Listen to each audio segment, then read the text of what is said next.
ధరణిలో పరిష్కారం లేని భూ సమస్యలకు భూభారతి ద్వారా పరిష్కారం దొరుకుతుందని నల్గొండ జిల్లా కలెక్టర్ త్రిపాఠి అన్నారు. తెలంగాణ భూభారతిపై తిప్పర్తి మండలం రైతు వేదికలో నిర్వహించిన అవగాహన సదస్సుకు ముఖ్య అతిథిగా హాజరయ్యారు. భూముల సమస్యలు పరిష్కారం కాక రైతులు కార్యాలయాల చుట్టూ తిరిగేవారని, రాష్ట్ర ప్రభుత్వం తీసుకువచ్చిన ఈ కొత్త చట్టం ద్వారా ఆ అవసరం ఉండదని త్రిపాఠి తెలిపారు. కాబోయే ఎంపీపీలు, కాబోయే జడ్పీలు అందరూ కూడా మన ఊర్లో ఒక్కడు కూడా ఈ భూ సమస్య మీద బాధపడద్దు. ఇంకోసారి సమస్య లేవత్తొద్దు మీరు.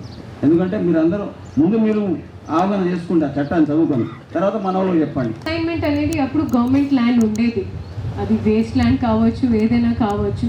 కొన్ని కేసెస్లో సాగు యోగ్య లేని భూమిని కూడా అసైన్మెంట్ చేయడం జరిగింది.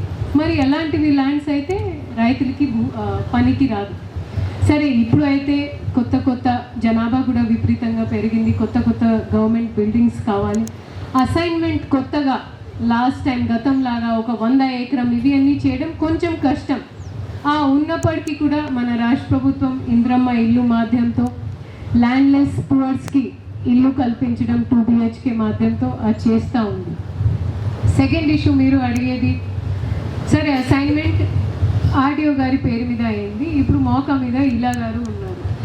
ఒకవేళ నేను 2017 కంటే ముందు నుంచి నేను ఉన్నానంటే సరే, ఆర్డీఓ గారు తప్పు చేశారు, అశోక్ గారు ఒరిజినల్ అసైన్ ఆయన అమ్మవద్దు. అసైన్మెంట్ ల్యాండ్ ఉద్దేశం ఏంటి? పేదవాళ్ళకి మేలు జరగాలి, వాళ్ళకి ఏదో ఒక ఆస్తి ఇవ్వాలి.